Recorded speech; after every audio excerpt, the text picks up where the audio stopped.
Welcome to Valor Conversations. I'm your host, Jay Trainer.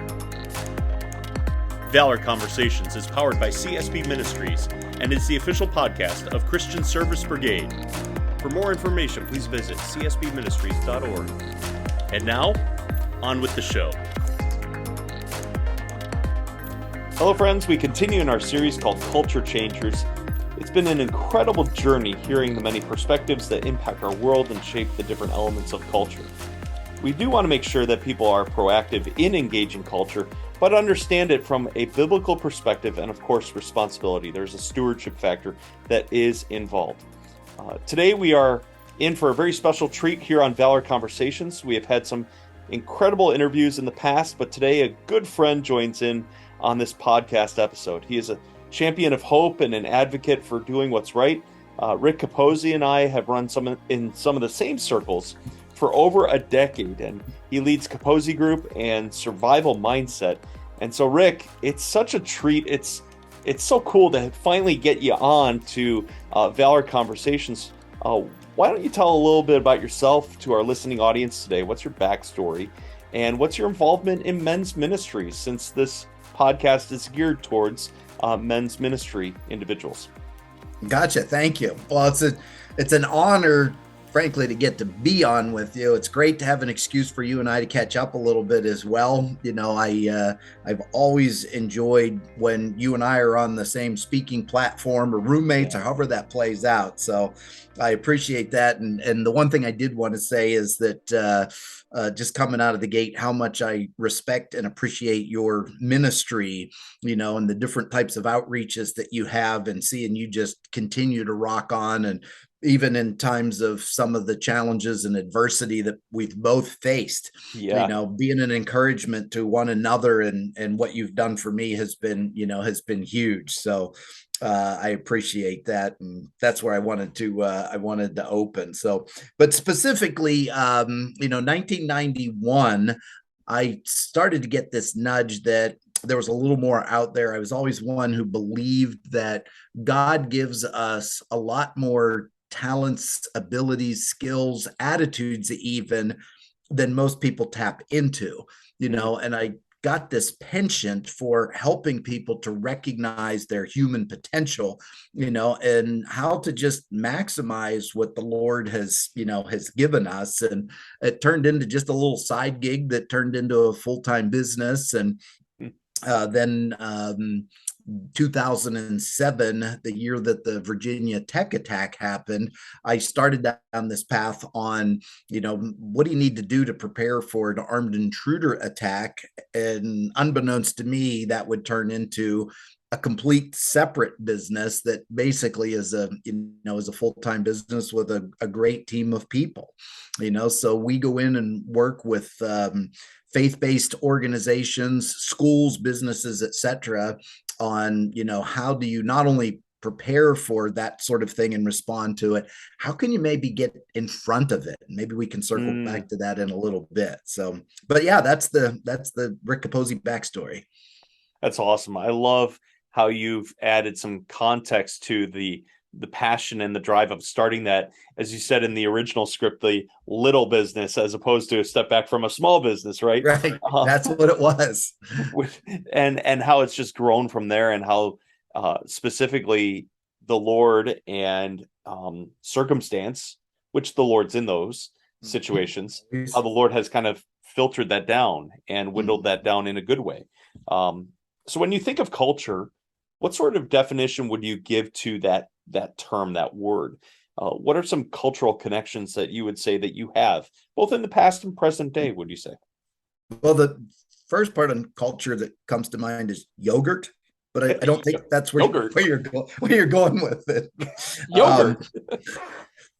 But no, on the on the CapozziGroup side of my businesses, which is professional growth and development, we do one of our very most popular programs is business, and specifically dining etiquette. So business etiquette, dining etiquette.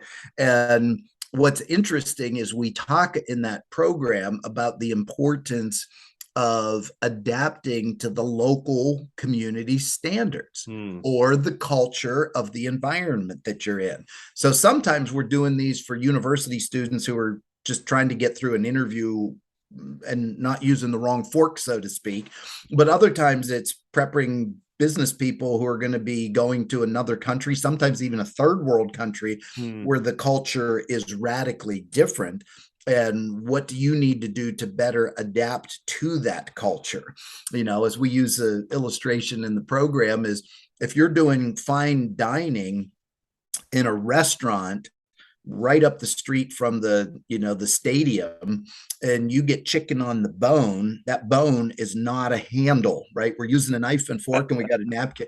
But take that same piece of chicken, go down the road a mile, put it outside of the stadium where you're having a tailgate, and call it a hot wing, and it would be weird not to grab it by the handle. Right? Can you imagine having an order of wings and sitting there with a knife and fork while everybody's screaming about the game?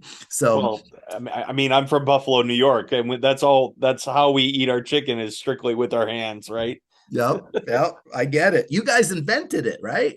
Supposedly, I guess. But in all seriousness, jumping back is, I look at it about it being about those, those accepted norms within a community. And I think as we zoom out from that, the bigger question is, what is the direction that those accepted norms are moving in? And I think it's an interesting thing relative to your topic today, is you look at, particularly in the context of the United States, so many of our cultural norms are moving in a, may I say, a non-biblical direction. Now, I also believe simultaneously that backswing has actually created some pressure going the other way, where some people are, getting more committed and more well-grounded, but there's a whole lot that there's that cultural shift, or I believe you've referred to drift before. Yeah. That happens. And I guess my big picture answer to that question is, I would much rather be the thermometer than to be the thermostat. I'm sorry, the other way around. I would much rather be the thermostat than the thermometer. Right. Yes. One is just reading what's going on, but the other is kind of controlling that. And I think, we as men of God need to put more effort and initiative, into driving that culture, whether it's through, the conversations that we have, the things that we post, how we raise our children or grandchildren for that matter. Does that make sense? Oh, absolutely. Yes. And moving into that a little bit more, we hear the terms being present and situational awareness, and I understand that might have a different connotation for you based upon your expertise with survival mindset, and we're going to get into that. But how would you define those terms of being present? What do they mean to you, and what do these terms mean toward cultural engagement, would you say? Yeah, and I think that's an excellent question, Jay. When we look at that, and I think the parallel phrase to that is being in the moment. Right? When we have a conversation, are we engaged with one another, or are we onto something, something else? Am I paying more attention? Being a guy who trains on situational awareness, right? There's an awful lot that I'm tuned into that's going on around me that other people never see. Well, that becomes a liability when I'm trying to focus on you. There was one time I sat down, and frankly, I sat on the wrong side, right? I'm literally facing the wall. And the other person looked at me and went, "You're on the wrong side." Hmm. And I said, "I doing that for you. Why?" And I said, "Because I know I've been very distracted, etc. I want to make sure that I'm in the moment." And I said, "And all I need you to do is make sure you've got my back." Right? But I think that situational awareness component, we only get so much bandwidth. And if I can just share a quick little illustration, Sunday school on Sunday morning, there's one seat where we have Sunday school class where I can tilt my head back and I can look down the hall and I can see when somebody's coming in the door at the end of the hall. I can see the main entrance that comes in, and I can actually see it's the only seat in that entire room that you can see all of them. Wow. And everybody knows that that's Rick's seat, right? I'm the safety security guy. Well, the Okay. one Sunday I went into the little coffee clutch and I came out and they're all laughing because everybody took up, like, not just my seat, but all the seats right around it. And I said, hey, if you guys are going to watch my back for a change, I'm going to be in the moment and I'm going to enjoy the Sunday school lesson. And they said, we got you, Rick. And the interesting part was I got more out of that Sunday school class knowing that I didn't have to be, tuned into Hmm. everything else that was going on and that somebody had my back. And I think it's not just about being in the moment, but it's also how do we figure out what all things have to be dialed back that are now not going to get my attention, right? I'm not looking at my watch every time the little thing beeps to try to get my attention or my phone or whatever. But anyway, that's kind of my perspective on that. It's being present is It's what you're being present. really engaged with that. So Exactly. so you lead this organization called Survival Mindset.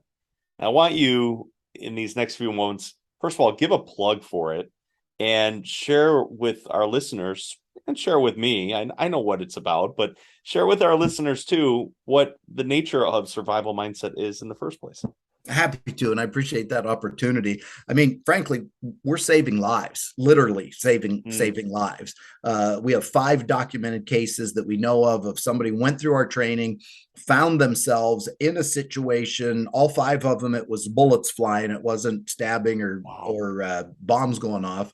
In all 5 cases, the people not only got themselves out, but they got out uninjured. And in several of the cases, they either brought other people with them, led them to safety because they had the situational awareness to be tuned into alternative exits.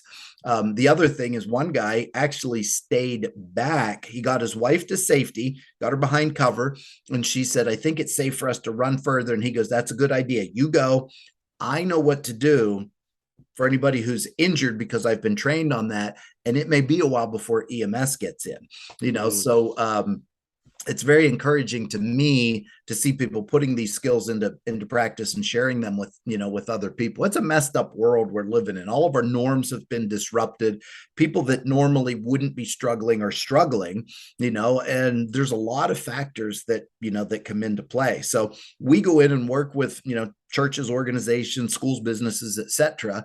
And we'll do a risk vulnerability assessment.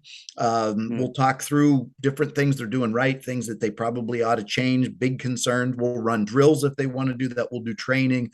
And we've got an amazing team of law enforcement, military, self-defense experts, EMS, fire, psychologists. I mean, it's just a great compilation of very, very gifted people who all have a heart for what we're trying to accomplish. And if I could just throw one thing in, what we found in our research is some people say, well, how do you identify somebody who might become, a rapid mass killer? And Mm. lots of factors, right? They got bullied as a kid, they got this going on, that going on, whatever. But number 1 and 2 are somewhat related. Number 1 by far is loneliness, Mm. and the other one that's not real far behind is absence of a father figure. So if you get a young man who has no father figure, and it doesn't have to be a biological dad, but could be a coach, a youth leader, somebody like that. If they don't have that person in their life, and they're lonely, those are the 2 most common denominators. So part of what we train is how do you find lonely people and make them not lonely anymore? And I Mm. think you relate to this. I think that's to a certain extent a component of your ministry. So Yeah, both on an individual level with the speaking side, but I also mhm, think it relates bringing it back to Christian Service Brigade, where men are training boys in church settings right. for discipleship purposes, right? That's really what it's about. So bringing it back full circle a little bit more in depth with regard to talking about culture and survival mindset, how would you say that you, your team, are impacting and contributing to culture. Now, I know you've already given the example about Mhm. those 5 documented cases. That's really cool. Yeah. But what are some other things that you are doing and your team is doing to impact and contribute to culture? Yeah, what's interesting is, oftentimes we talk about they want to build a culture of, on the business front, I do some customer service training. We want to build a culture of, over the top customer service. We work to build a culture of safety and, frankly, love for one another. Right? Mhm. People love one another, don't kill one another. Right? So we're building this culture of safety, and how can we be there for one another. And what we find is it's almost a form of discipleship, where we'll go in and pretty much every church has some sheepdogs in it. Right? That Yeah. concept of, it's that dog, so to speak, that sometimes the sheep, they look at him a little funny, right? Because we're just sheep, we're peaceful. That sheepdog, they kind of have scary teeth and they make some noise and they want me to go places and do things I don't always want to do. I just want to be peaceful, and not, I just want to stick my head in the sand, right? We Right. build a culture of sheepdogs, of how do we get those folks to create a culture of safety for people, Hmm. and whether you're looking at Nehemiah rebuilding the wall, or you're talking about David against Goliath, we see over and over again where people do the right things and they build the culture of safety and protection for the flock, or for their fellow believers. And by the way, just as a side note, I've been studying David and Goliath, and Goliath never stood a chance. Hmm. Something to think about, right? You're The right.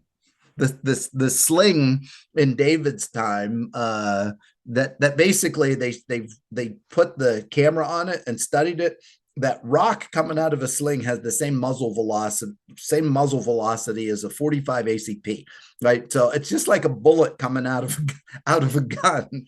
So Wow. Goliath, and what he have? He had a spear, right? So Right. you just never know how it's going to go. But Mm. anyway, that's my thought on that. So why do you think it's so vital for organizations like yours to encourage and really set an example of cultural formation? Do you have any other schools of thought or perspectives on this approach? Yeah, I think it's sort of like my perspective on evolution. We tend not to evolve. Um, it's not natural for order to come out of chaos. You Mm. have to put an effort into that. And if you just leave things alone, it's like somebody who never reads their Bible, what's going to happen? Your faith walk is going to gradually fade. The person who, doesn't physically show up for church services and get fed, the tendency is to degrade. We have to make a conscious choice and a conscious effort that we're going to move things in the right direction. And sometimes that's uncomfortable. But the more time we spend uncomfortable on the front end, the more time we can be more comfortable on the back end. I don't know if you'll appreciate this analogy, but a rather secular friend of mine and I had a conversation one day, and I said, if people got their hangover before they got to get drunk, rather than the other way around, we would have a much lower rate of alcoholism. And it was a whole year later. He said, I was thinking about what you said. And I'm like, what I said when? And he goes, that illustration makes sense. How often in life, if we do the pain part first, then the pleasure part comes later. But when we put the pleasure part in the front, then eventually there's going to be that pain. So I hope that makes sense and connects to what you were looking for there. Oh, absolutely. So, as we really kind of wind down here, Rick, one of the things I love to ask our guests are, what are some life-giving things in nature to you? I love to see what are the different wins, the different points of victory, or the different areas of passion that our guests have. So, let's hear some of your personal encouraging points. I mean, it's interesting. Just recently, I've had several different things that just kind of touched my heart, if that makes sense. I Sure. had one little lady that she works in a crisis pregnancy center, and I had done a couple of training programs for them, and we were at an event that neither one of us was organizing this event, which is unusual because our organizations tend to overlap quite a bit. I walked in and I sat behind her in the sanctuary, and she got this big smile on her face, and she said, "Oh, I'm so glad to see you." And I said, "Why is that?" I wasn't going to just let it go. You have to have a reason. Why are you glad to see me? And she said, "I always feel safer when you're around." And she said, "And I noticed that you have your boots on. And I know when you have your boots on, there's an extra trauma kit in the top of your boot." And I said, that is true. I said, particularly when I come to an event with 400 to 600 to 800 people at it.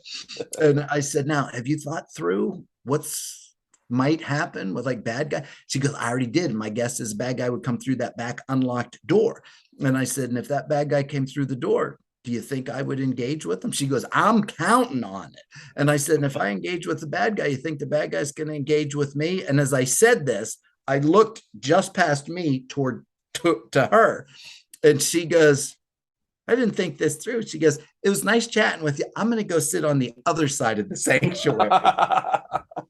But the fact that she felt, and I've got that comment several times, is that they felt better around me. And frankly, some people don't feel better around me. I mean, I travel with some tough people, Right. military background, law enforcement background. They deal with some of the ugliest stuff any of us will ever see. And I've noticed that when I'm with them, they're a little more guarded and respectful in what they will say. Like, even if they say a word of profanity, they'll do the oops, right? And to Right. me, I consider that a compliment, because they realize that the culture I want to create around me, is a more positive, God-fearing, biblically based culture. So that's sort of where I'm coming from on that one. Awesome. And Well, the other one, I got to throw this in. The other one, in terms of the encouragement, is you're pretty high on my list. You seem to magically know when I'm a little bit down or need a word of encouragement, whether it's a text or a phone call or a video chat or whatever, and that means the world to me. I always come out of that feeling a little bit better, and typically a little bit smarter. thanks, Rick. I appreciate that. You're Um, welcome. well, so the floor is yours. Is there anything else you would like to add? Anything that we have discussed in our time together today? Any other words of wisdom that you might want to share with our listeners? Mm. Yeah, I would say that I was going to say, I would challenge your listeners to look for, how's the Lord leading you right now? Be sensitive to Mm, that. I mean, I had a 2.5 hour drive to where I am today. And part of the time I turned all the inputs off, other mm, than GPS, because I didn't know where I was going. I kept that one on, but I turned off the radio. I wasn't talking to anybody on the phone. And it was just a time of being quiet and stilling my noisy head, so to speak, to listen. I would challenge people, spend a little more time, listening and seeking what would the Lord have you to do. Oftentimes I'm challenging people, does your church have a safety team? Or you may be the one to get something going. You don't have to be the guy who has all the expertise. You just have to be the guy to organize the people. So I always like to throw that challenge out there, because too many people think about that sort of thing after something bad has happened. And by the way, it might not be somebody coming in to, put a bomb or stab somebody or shoot up a church. Sometimes it could be mm. somebody just goes down with a heart attack. Are Right. people trained and prepared? Who's going to do what if this happens? Who's calling 911? Who's going to work on the person? Who's going to run and get the AED? Who's going to go meet Mm. EMS out at the street, waving them down so they know what door to come in and point them in the right direction? So, and the other one is, I would say, to tell Jay Trainer, thank you for being Jay Trainer. That's the other thing I would say. Well, Rick, thank you for this time. Thank you for being part of things. I appreciate your time. I appreciate your candor. It's always great to connect with you and share this time with you. Agreed. Um, how can someone get a hold of you if they might be interested in hosting a survival mindset seminar, symposium, Yep. conference, training, gathering, what have you? We do them all. We do Yeah, them all. how can Yeah, they get a great. hold of you? Great question. So, old school phone, 814 814-317-6571. And then I'll repeat that, 814-317-6571 on the phone. You can also, that's a Google Voice number, so you can text it as well. And then on the email, just info@survivalmindset.us. Note that's a .us, not a .com. So info@survivalmindset.us. If you want it to come directly to me, just put Rick instead of info. So Rick@survivalmindset.us. The info one gets you information and so forth a little faster if I'm unplugged or disconnected or on a Pine Island in Florida, where I'm looking forward to going pretty soon. And there's not much connectivity there right now, but looking forward to helping those folks out. Awesome. Rick, always a pleasure. Thank you so much once again. All right. God bless, brother. Thank you. Thanks for tuning into Valor Conversations with your host, Jay Trainer. Valor Conversations is powered by CSB Ministries and is the official podcast of Christian Service Brigade. For more information, please visit csbministries.org. And in the meantime, stay tuned for more Valor Conversations coming your way soon.